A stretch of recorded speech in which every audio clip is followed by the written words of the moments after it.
জাতীয় নির্বাচনের মনোনয়ন যাচাই বাছাই শেষ হচ্ছে কাল। সুষ্ঠু ভোট আয়োজনে বদ্ধপরিকর সরকার, ফের বললেন তথ্য উপদেষ্টা। তীব্র শীত উপেক্ষা করে আজও বেগম জিয়ার সমাধিস্থলে মানুষের ভিড়, চেয়ারপারসনের আদর্শ ধরেই এগিয়ে যাওয়ার প্রত্যয়। হাড় কাঁপানো শীতে জবুথবু বাংলাদেশ, বিভিন্ন স্থানে শৈত্যপ্রবাহ, বেশি ভোগান্তিতে নিম্ন আয়ের মানুষ, আরও কয়েকদিন অব্যাহত থাকার পরামর্শ। এবং রপ্তানি পণ্য বহুমুখীকরণে নানা কর্মসূচি বাস্তবায়ন করছে সরকার। ট্রেড ফেয়ার উদ্বোধনে বাণিজ্য উপদেষ্টা, প্যাকেজিং পণ্যকে প্রোডাক্ট অব দি ইয়ার ঘোষণা।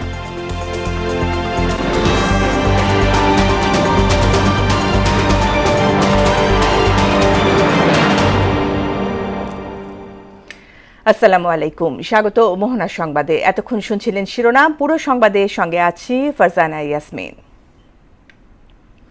নির্বাচনে প্রার্থীদের মনোনয়ন যাচাই বাছাই কার্যক্রম চলছে পুরোদমে। মনোনয়ন বাতিল হচ্ছে অযোগ্য প্রার্থীদের। যাচাই বাছাইয়ে ঋণ খেলাপির বিষয়টি দেখা হচ্ছে গুরুত্ব দিয়ে। ঢাকা বিভাগীয় কমিশন কার্যালয়ে সকাল থেকেই দেখা যায় ব্যস্ততা। স্বতন্ত্র নির্বাচনের ঘোষণা দেয়া সাবেক এনসিপি নেত্রী তাসনিম জারার মনোনয়ন বাতিল করা হয়েছে, যদিও আপিলের ঘোষণা দেন তিনি। এদিকে বগুড়া ৬ আসনে তারেক রহমানের মনোনয়ন বৈধ ঘোষণা করেছে জেলার রিটার্নিং কর্মকর্তা। যাচাই বাছাই প্রক্রিয়া শেষ হচ্ছে কাল, এরপর আপিলের সুযোগ পাবেন প্রার্থীরা। মনোনয়ন যাচাই বাছাই নিয়ে আরো জানাতে ঢাকা বিভাগীয় কমিশন কার্যালয় থেকে যুক্ত হচ্ছেন সহকর্মী রাজীব আহমেদ। রাজীব, ঢাকার আসনগুলোতে মনোনয়ন যাচাই বাছাই প্রক্রিয়ার চিত্র কেমন দেখছেন?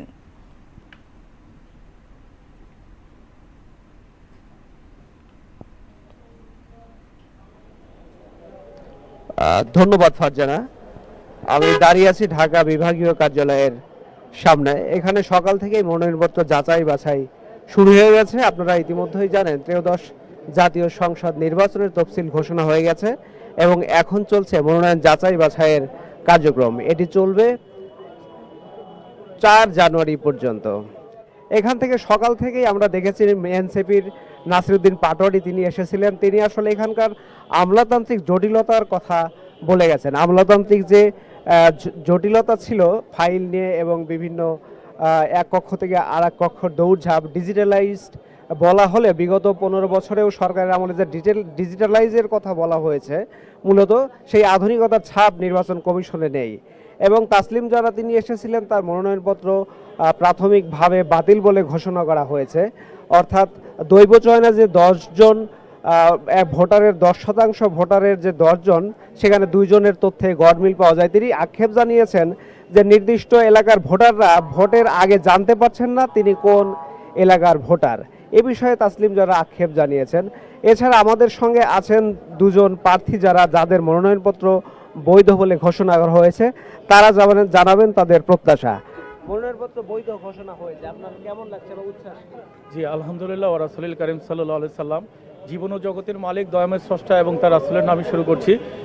আমরা ইনসানিয়ত বিপ্লব বাংলাদেশের ঢাকা 9 আসন থেকে চূড়ান্তভাবে মনোনয়ন আমরা বৈধ প্রার্থী হিসেবে ঘোষণা পেয়ে আমরা খুব আনন্দিত এবং তার সাথে সাথে আমরা প্রত্যাশী যে আমাদেরকে যদি সুষ্ঠুভাবে নিরাপত্তার সাথে আমাদেরকে প্রচার প্রচারণার সুযোগ নির্বাচন কমিশনের কাছে আমাদের এটাই দাবি থাকবে নতুন রাজনৈতিক দল হিসেবে যে আমাদেরকে।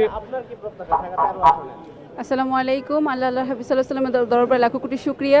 আমি ঢাকা 13 আসন থেকে চূড়ান্তভাবে মনোনয়ন পেয়েছি। আমি ইনসানিয়ত বিপ্লব বাংলাদেশের মনোনীত প্রার্থী ফাতেমা আক্তার মুনিয়া। আমার প্রত্যাশা হচ্ছে শুধু ঢাকা 13 আসনের ভোটারদের নয়, সারা বাংলাদেশের মানুষদের জন্য, যে আপনারা যদি চান যে মানবিক রাষ্ট্র গঠিত হোক, আপনারা যদি চান রাষ্ট্র সবার হোক, সব ধর্ম মতপথের মানুষ সবাই আমরা সমান অধিকার, নিরাপত্তা, স্বাধীনতা নিয়ে বাঁচবো, এখানে কোনো ধরনের জোর জবরদস্তি এবং খুন জুলুমের রাষ্ট্র থাকবে না, তাহলে একমাত্র প্ল্যাটফর্ম মানবতার রাজনীতি, সবার প্রতিনিধিত্বশীল রাজনীতি, সবার সাম্যের রাজনীতি, ইনসানিয়ত বিপ্লবের প্ল্যাটফর্মে এসে একত্রিত হন। এবং আমি নির্বাচন কমিশনের কাছে আমার একটি আবেদন যে আপনারা যদি আমাদেরকে সার্বিক নিরাপত্তা দিতে পারেন এবং আমাদেরকে যদি লেভেল প্লেইং ফিল্ড একটা তৈরি করে দিতে পারেন, তাহলে আমরা আশা করি যে অন্যান্য রাজনৈতিক দলের পাশাপাশি আমরাও সর্বাত্মক প্রচারণা নিরাপত্তার সাথে করতে পারবো। আসসালামু আলাইকুম। ধন্যবাদ আপনাকে। শুনছিলেন প্রার্থীদের চোখে মুখে উচ্ছ্বাস এবং তারা আসলে লেভেল প্লেইং ফিল্ডের কথা জানাচ্ছিলেন। এই ছিল নির্বাচন কমিশন থেকে সর্বশেষ। রাজীব, আপনাকে ধন্যবাদ। মনোনয়নপত্র যাচাই বাছাইয়ের আরো খবর জানতে এবার যাচ্ছি ময়মনসিংহ। সেখানে আছেন সহকর্মী রুবায়েত বাপ্পি। বাপ্পি, যাচাই বাছাই প্রক্রিয়ার চিত্র কেমন দেখছেন আমাদের জানাবেন।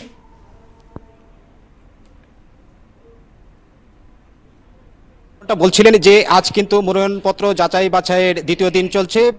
আমরা কিন্তু গতকালকে যে বিষয়টি দেখেছি যে গতকালকে কিন্তু 3টি আসনের মনোনয়নপত্র যাচাই বাছাই হয়েছিল জেলা প্রশাসক এবং রিটার্নিং কর্মকর্তার কার্যালয়ে, এবং সেই যাচাই বাছাই অনুষ্ঠানে কিন্তু দায়িত্ব পালন করেছেন জেলা প্রশাসক এবং রিটার্নিং কর্মকর্তা জনাব সাইফুর রহমান। এবং গতকালকে কিন্তু 5 জন প্রার্থীর মনোনয়নপত্র বাতিল হয়েছিল, এবং আজকে কিন্তু দ্বিতীয় দিনের যে যাচাই বাছাই চলছে, আজকে কিন্তু 4টি আসনের মনোনয়নপত্র যাচাই বাছাই সকাল থেকে শুরু হয়েছে, এবং এখন কিন্তু মধ্যাহ্ন বুঝের যে বিরতি সেটি চলছে। সকালে কিন্তু 2টি আসনের মনোনয়নপত্র যাচাই বাছাই হয়েছে ময়মনসিংহ সদর এবং মুক্তাগাছা উপজেলা, এবং 2টি আসনে কিন্তু 3 জনের প্রার্থিতা বাতিল করা হয়েছে বিভিন্ন ত্রুটির কারণে। তো বিকেলে কিন্তু আবার আরও 2টি আসন মনোনয়নপত্র যাচাই বাছাই হবে, সেটি হলো ফুলবাড়িয়া এবং ত্রিশাল উপজেলা।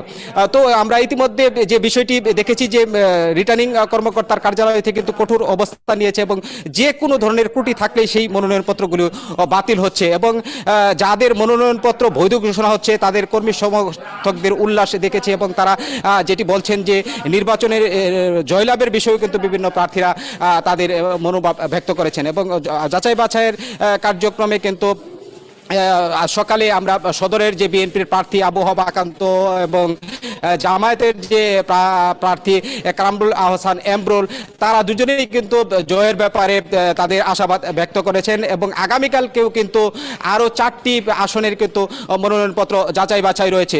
তো সব মিলিয়ে যদি বলা যায় ময়মনসিংহের যে যাচাই বাছাই কার্যক্রম সহ সার্বিক নির্বাচন ব্যবস্থা কিন্তু শান্তিপূর্ণ রয়েছে। তো ফারজানা, এই ছিল আমার কাছে ময়মনসিংহ থেকে মনোনয়নপত্র যাচাই বাছাইয়ের সর্বশেষ। বাপ্পি, আপনাকে ধন্যবাদ। পরাজিত শক্তি বাধা সৃষ্টি করলেও তা অতিক্রম করে সুষ্ঠু নির্বাচন আয়োজনে সরকার বদ্ধপরিকর বলে মন্তব্য করেছেন তথ্য ও জলবায়ু পরিবর্তন উপদেষ্টা সৈয়দা রিজওয়ানা হাসান। সকালে সিলেট প্রেস ক্লাবে পিআইবি আয়োজিত প্রশিক্ষণ কর্মশালার উদ্বোধনী অনুষ্ঠান শেষে সাংবাদিকদের একথা বলেন তিনি।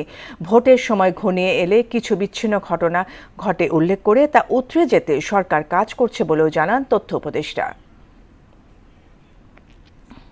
শাসন ব্যবস্থা যখন থাকে তখন সকল ব্যবস্থাতেই তার লোকজন ঢুকে পড়ে, সেখানে পরাজিত শক্তি কিছু বাধার সৃষ্টি করতে পারে, সে বাধাগুলো আমাদেরকে মোকাবেলা করতে হবে। নির্বাচনটা সুষ্ঠু হোক, উৎসব মুখর হোক এবং অংশগ্রহণ অনেক বেশি থাকুক, এটাই আমরা সরকার হিসাবে চেষ্টা করব, আমাদের প্রচেষ্টা সেদিকেই থাকবে। সাবেক প্রধানমন্ত্রী ও দলীয় চেয়ারপারসন বেগম খালেদা জিয়ার মৃত্যুতে 7 দিনের শোক পালন করছে বিএনপি। এদিকে বেগম জিয়ার সমাধিস্থলে আজও কবর জিয়ারত করছেন মানুষ। অন্যদিকে কবর জিয়ারত ও শ্রদ্ধা নিবেদন শেষে বিএনপি সিনিয়র যুগ্ম মহাসচিব রুহুল কবির রিজভী বলেন, বেগম জিয়ার মৃত্যুতে গোটা জাতি কেঁদেছে। বিএনপি চেয়ারপারসনের আদর্শ, ত্যাগ ও নৈতিকতার পথ ধরেই দল এগিয়ে যাবে বলেও প্রত্যয় জানান তিনি। ভারপ্রাপ্ত চেয়ারম্যান তারেক রহমানও মায়ের দেখানো পথ অনুসরণ করবে বলেও মনে করেন রুহুল কবির রিজভী।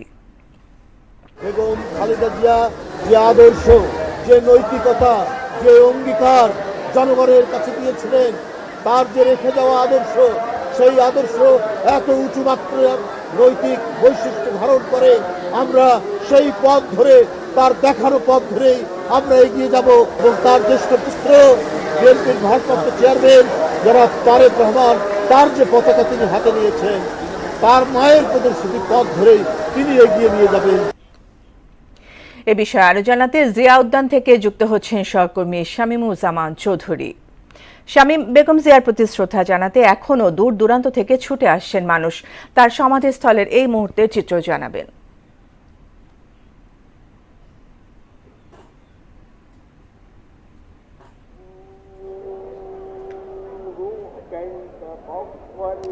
ফারজানা, এই মুহূর্তে চিত্র যদি আমি বলি যে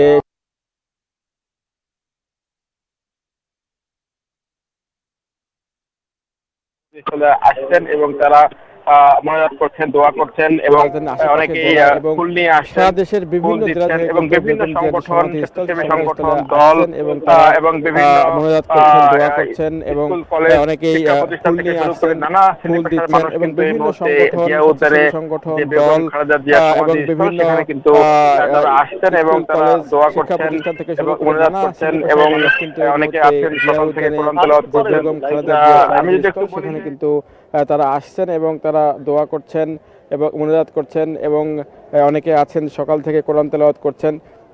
আমি যদি একটু বলি যে সকালে বিএনপির সিনিয়র যুগ্ম মহাসচিব রুহুল কবির রিজভী তিনি এসেছিলেন এবং তিনি এসে এখানে গণমাধ্যমের সঙ্গে কথা বলেছেন এবং সবার কাছে বেগম জিয়ার জন্য দোয়া চেয়েছেন।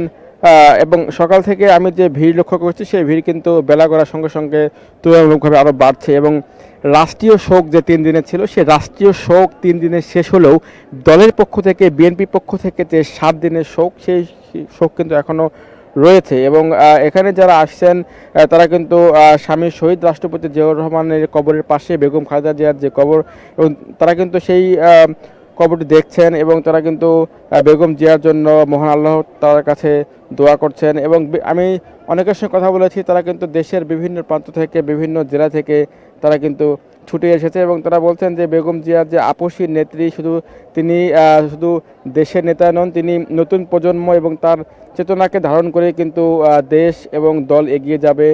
এটাই কিন্তু অনেকেই বিএনপির যেই নেতাকর্মী রয়েছেন তৃণমূল থেকে কেন্দ্র পর্যন্ত তারা কিন্তু বলছেন এবং তারা বলছেন যে বিএনপির প্রয়াত চেয়ারপারসন বেগম খালেদা জিয়া তিনি শুধু দেশের মানুষের কথাই চিন্তা করেছেন, গণতন্ত্রের কথা বলে গেছেন এবং তিনি জীবনের শেষ মুহূর্ত পর্যন্ত বেগম জিয়া কিন্তু দেশের জন্য গণতন্ত্রের জন্য কিন্তু কথা বলেছেন এবং শেষ মুহূর্ত পর্যন্ত কিন্তু তিনি চেষ্টা করেছেন, কষ্ট করে গেছেন এবং সবাই কিন্তু বেগম জিয়ার কাছে জন্য আল্লাহ তাআলার কাছে দোয়া করছেন, তাকে যেন আল্লাহ তাআলা জান্নাতবাসী করেন সেইটুকু বলছে। এবং একটু যদি বলি যে গত বুধবার বিকাল 3টার পরে কিন্তু মানিক মিয়া অ্যাভিনিউয়ে বেগম খালেদা জিয়ার জানাজা সম্পন্ন হয় এবং বিকাল 4:30টার পরে কিন্তু এই জিয়াউর রহমানের যে সমাধিস্থল এই সমাধিস্থলের পাশেই কিন্তু বেগম জিয়া কিন্তু চিরবিদায় শায়িত হন এবং এখন যারা মূলত আসছেন রাজধানী সহ রাজধানীর আশেপাশের জেলা এবং বিভিন্ন জেলা থেকে আসেন তারা বলছেন যে তারা জানাজার যে নামাজ সেখানে অংশগ্রহণ করতে পারেন না, এরপরে কিন্তু অংশগ্রহণ করতে না পারার ফলে কিন্তু তারা বেগম জিয়ার সমাধিস্থল দেখতে আসছেন, জিয়ারত করছেন, অনেকে মোনাজাত করছেন, অনেকে এসে কোরআন তেলাওয়াত করছেন। তো সব মিলে যদি বলি ফারজানা যে সকালে যেরকম ঢল দেখেছি সেই ঢল কিন্তু বেলা গড়ার সঙ্গে সঙ্গে আরও বাড়ছে এবং সবাই কিন্তু রাজধানী ছাড়াও একদম তৃণমূল থেকে কিন্তু নেতাকর্মী সহ সাধারণ মানুষ কিন্তু এই মুহূর্তে আসছেন। তো আমার কাছে জিয়ার যে সমাধিস্থল সেই সমাধিস্থল থেকে এই ছিল সবশেষ তথ্য। শামীম, আপনাকে ধন্যবাদ। রাজধানীতে শীতের তীব্রতার সঙ্গে পাল্লা দিয়ে বেড়েছে কুয়াশার ঘনত্ব ও হিমেল হাওয়া। ভোর থেকেই কুয়াশার চাদরে ঢাকা পড়েছে ঢাকা শহর। দেশের বিভিন্ন স্থানে বয়ে যাওয়া মৃদু শৈত্যপ্রবাহ আরও 4 থেকে 5 দিন অব্যাহত থাকবে বলে জানিয়েছে আবহাওয়া অফিস। সংস্থাটি জানায়, রাজশাহী, নওগাঁ ও পাবনা জেলায় সর্বনিম্ন তাপমাত্রা 9 ডিগ্রি সেলসিয়াস রেকর্ড করা হয়েছে। আজ ঢাকায় সর্বনিম্ন তাপমাত্রা 12.5 ডিগ্রি সেলসিয়াস। চলমান শৈত্যপ্রবাহ শেষে 2টি তীব্র এবং একটি মাঝারি ধরনের শৈত্যপ্রবাহ আসতে পারে বলে জানিয়েছেন আবহাওয়াবিদ খন্দকার হাফিজুর রহমান। এবং আজকে যে সর্বনিম্ন তাপমাত্রা আমরা যেটা রেকর্ড করেছি সেটা 9 ডিগ্রি, এটা রাজশাহী, পাবনা এবং নওগাঁতে রেকর্ড করেছে। এবং আজকে ঢাকায় যে তাপমাত্রাটা রেকর্ড করা হয়েছে সর্বনিম্ন এটা তো 12.5, এই মৌসুমে সর্বনিম্ন তাপমাত্রা ঢাকায় রেকর্ড করা হয়েছে। বর্তমান যে অবস্থা আছে এটা আগামী 5-6 দিন এরকমই থাকবে কম বেশি, আসলে মানে উল্লেখযোগ্য পরিবর্তনের সম্ভাবনা নেই। শীত পরিস্থিতি জানাতে এই মুহূর্তে সিরাজগঞ্জ থেকে যোগ দিচ্ছেন সহকর্মী সোহেল রানা। সোহেল, সিরাজগঞ্জের জনজীবন কেমন দেখছেন? আবহাওয়া অফিস কি বলছে?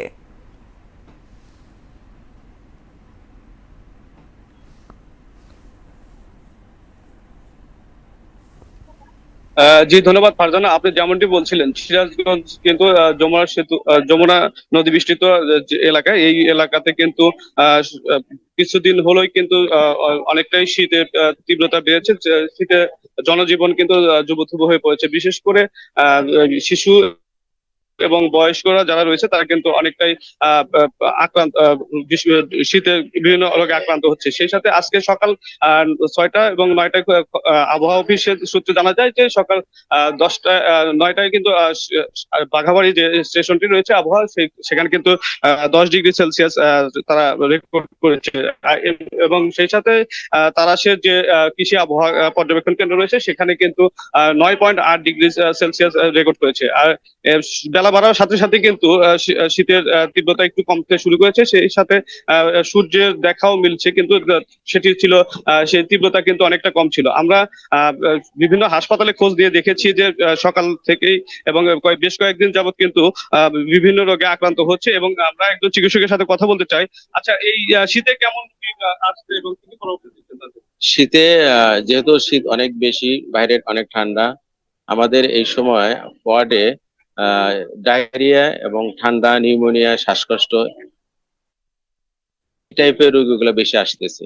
তা আমরা তাদেরকে পরামর্শ দিচ্ছি যে বিনা কারণে বা বাহিরে যেন বাচ্চারা না খেলাধুলা করে বা ঘরের ভিতরে যেন থাকে, একটু গরম পরিবেশের জন্য থাকে এবং খাবার দাবার, পুষ্টিকর খাবার যেন খায়। আর ডায়রিয়া হলে তারা যেন ওটস স্যালাইন বাড়িতে তৈরি করে যেন ওটস স্যালাইন গুলা খায়, এবং যদি ব্রেস্ট ফিডিং কোনো বাচ্চা থাকে তারা যেন বুকের দুধ বারবার খাওয়ায়। এই ছিল আমাদের পরামর্শ। যে যেমনটি শুনছিলেন, সিরাজগঞ্জে কিন্তু মুন্সিপাল মেডিকেল কলেজ হাসপাতাল এবং সিরাজগঞ্জ 250 শয্যা বিশিষ্ট হাসপাতালে কিন্তু বেডের তুলনায় কিন্তু অনেকটাই রোগী বেশি দেখা দিয়েছে। এই ছিল সিরাজগঞ্জের শীত খবরের সর্বশেষ। সোহেল, আপনাকে ধন্যবাদ। সারা দেশে তীব্র শীতে বেড়েছে ঠান্ডাজনিত রোগের প্রকোপ। নিউমোনিয়া, ডায়রিয়া ও শ্বাসকষ্ট সহ বিভিন্ন রোগীর চাপ সামলাতে হিমশিম খাচ্ছে হাসপাতাল কর্তৃপক্ষ। প্রতিনিধিদের পাঠানো তথ্যে আরও জানাচ্ছেন মাহমুদা আক্তার। চাঁপাইনবাবগঞ্জে হাড় কাঁপানো শীতে নাজেহাল জনজীবন। আবহাওয়া পরিবর্তনের ফলে শীতকালীন জ্বর, ঠান্ডা, শ্বাসকষ্টে আক্রান্ত হচ্ছেন সব বয়সী মানুষ। বিশেষ করে শিশু ও বৃদ্ধরা বেশি ঝুঁকিতে রয়েছে। আমারও বাচ্চা নিয়ে এসেছি, ডায়রিয়া, ঠান্ডা, জ্বর এগুলো অনেক। আমার বাচ্চার নিউমোনিয়া হয়েছে, আমরা বটতলাহাট থেকে এসেছি। ঠান্ডাতে অনেক রোগী বেড়ে গেছে, তার জন্য অনেক কষ্ট হচ্ছে বাচ্চাদের। চাঁপাইনবাবগঞ্জ জেলায় মোট আক্রান্ত সংখ্যা ছাড়িয়েছে ৩৫০০-এর উপরে। পর্যাপ্ত স্যালাইন ও ঔষধ মজুদের কথা জানিয়ে স্বাস্থ্য ঝুঁকি এড়াতে সচেতন হওয়ার পরামর্শ এই চিকিৎসকের। আমাদের জেলাতে সব জায়গাতেই হচ্ছে পর্যাপ্ত পরিমাণে হচ্ছে ওষুধপত্র স্যালাইন হচ্ছে পর্যাপ্ত পরিমাণে আছে, চিকিৎসা ব্যবস্থা অব্যাহত আছে। এদিকে নওগাঁয় ঠান্ডাজনিত রোগে আক্রান্ত হচ্ছে শিশু ও বয়স্করা। এ কারণে ভিড় বেড়েছে জেলার 250 শয্যা জেনারেল হাসপাতালে। বিশেষ করে শিশু এবং বয়স্করা নিউমোনিয়া ও ডায়রিয়া ঝুঁকিতে পড়েছেন। অতিরিক্ত ঠান্ডার কারণে বাচ্চার জ্বর, সর্দি, বমি, পায়খানা এগুলো হচ্ছিল। আমি 4 দিন হলো ভর্তি আছি এখানে। ঠান্ডার কারণে বাচ্চার বমি করতেছে, পায়খানা করতেছে। ঠান্ডার কারণে বাচ্চার ঠান্ডা লাগছে, তাই হাসপাতাল ভর্তি হয়েছি। নিউমোনিয়া ও ডায়রিয়া থেকে রক্ষা পেতে প্রতিরোধ ব্যবস্থা জোরদারে তাগিদ দেন বিশেষজ্ঞরা। ঠান্ডাজনিত বাচ্চাদের এআরআই, বিশেষ করে নিউমোনিয়া, ডায়রিয়া বাচ্চা এবং বয়স্ক দুই গ্রুপ লোকদের সবচেয়ে বেশি হয়। সেই জন্য এই সময়টাকে খুব জরুরি প্রয়োজন না হলে বাচ্চাদেরকে এবং বয়স্ক লোকদেরকে ঘরে রাখা এবং তাদের শীত নিবারণের জন্য যথেষ্ট কাপড় চোপড়ের ব্যবস্থা করার জন্য সবাইকে সজাগ থাকতে হবে। শীতজনিত রোগীর চাপ বাড়ায় হাসপাতালের মেঝেতেও চিকিৎসা নিচ্ছেন আক্রান্তরা। মাহমুদা আক্তার, মোহনা সংবাদ। 30তম ঢাকা আন্তর্জাতিক বাণিজ্য মেলা উদ্বোধন করা হয়েছে। পূর্বাচলে বাংলাদেশ চায়না ফ্রেন্ডশিপ এক্সিবিশন সেন্টারে এই মেলার উদ্বোধন করেন বাণিজ্য উপদেষ্টা শেখ বশির উদ্দিন। উপদেষ্টা বলেন, দেশের রপ্তানিপণ্য বহুমুখীকরণের পদক্ষেপ হিসেবে সরকার নানামুখী কর্মসূচি বাস্তবায়ন করছে, যার অংশ হিসেবে রপ্তানিতে অবদান ও সম্ভাবনা বিবেচনায় বিভিন্ন পণ্যকে সর্বোচ্চ অগ্রাধিকার খাত ও বিশেষ অগ্রাধিকার খাত হিসেবে ঘোষণা করা হয়। এবছর পেপার ও প্যাকেজিং খাতকে প্রোডাক্ট অব দি ইয়ার হিসেবে ঘোষণা করা হয়। দেশের রপ্তানি প্রবৃদ্ধিতে গুরুত্বপূর্ণ অবদান রাখবে। আন্তর্জাতিক পণ্য প্রদর্শক অংশীদারদের এই মেলায় অংশগ্রহণ দেখে আমি আনন্দিত ও আশান্বিত। আপনাদের উপস্থিতি মুক্ত বাণিজ্য, সহযোগিতা এবং অংশীদারিত্বের ভিত্তিতে পারস্পরিক সমৃদ্ধিতে আমাদের আস্থাকে আরো শক্তিশালী করবে বলে আমি দৃঢ় বিশ্বাস করি। বাণিজ্য মেলার উদ্বোধনী দিনের খবর জানাতে পূর্বাচল থেকে যুক্ত হচ্ছেন সহকর্মী মনিরুল ইসলাম। মনির, মেলার প্রথম দিনের চিত্র কেমন দেখছেন? স্টল প্যাভিলিয়নের অগ্রগতি সম্পর্কে জানাবেন।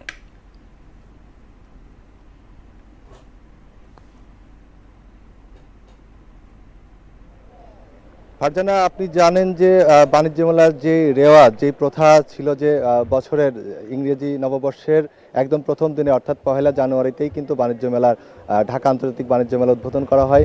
কিন্তু এবার একটু ব্যতিক্রম ঘটেছে, কারণ এই যে আপনি জানেন যে এই ঢাকা আন্তর্জাতিক বাণিজ্য মেলার গোড়াপত্তন 1995 সালে যখন বেগম খালেদা জিয়া প্রধানমন্ত্রী ছিলেন, তিনি কিন্তু এই মেলার প্রচলন করেন এবং তার মৃত্যুতে যে রাষ্ট্র 3 দিনের শোক ঘোষণা করেছে, সেই শোক প্রতিপালন করতে গিয়ে কিন্তু আজকে 3 তারিখ অর্থাৎ বেলা 11:30 দিকে এই ঢাকা আন্তর্জাতিক বাণিজ্য মেলার 30তম আসর উদ্বোধন করেছেন বাণিজ্য উপদেষ্টা শেখ বশিরউদ্দিন। আমরা একটু যদি দেখাই যে আসলে এখন কিন্তু বাণিজ্য উপদেষ্টা মেলার 11:30টায় উদ্বোধন করার ঠিক পরপরেই কিন্তু দর্শনার্থী এবং ক্রেতাদের জন্য বাণিজ্য মেলার গেট খুলে দেওয়া হয় এবং আসলে ক্রেতা দর্শনার্থীদের সংখ্যা একেবারেই কম, কারণ জানেন যে আজকেই যেহেতু বাণিজ্য মেলা উদ্বোধন করা হয়েছে, আমরা ইতিমধ্যেই যে বাইরের যে সাজসজ্জার বিষয়গুলো রয়েছে, অর্থাৎ অনেক বড় বড় প্যাভিলিয়ন করা হয়েছে এবং দৃষ্টিনন্দন প্যাভিলিয়ন করা হয়েছে, কিন্তু সেই প্যাভিলিয়নের আসলে ভেতরে যেই সাজ সরঞ্জাম সেটা কিন্তু আসলে এখনো চলছে, অর্থাৎ এখনো তারা গুছিয়ে উঠতে পারেনি। আমরা ক্রেতা এবং ব্যবসায়ীদের সাথে কথা বলেছি, আসলে তারা বলেছেন যে এটি আসলে তাদের ব্যবসায়িক উদ্দেশ্য না, তাদের পণ্য বিশ্ববাজারে পরিচিতি ঘটানোর জন্যই কিন্তু তারা এই মেলায় অংশগ্রহণ করে থাকে এবং তারা তাদের ব্র্যান্ড, তাদের যেই পণ্যের প্রচার প্রসারণা একদিকে আছে যেমন, তেমনি আসলে কিছু প্রচুর বেচা বিক্রিও হয় এবং তারা লোভনীয় কিছু অফার দিয়ে থাকে।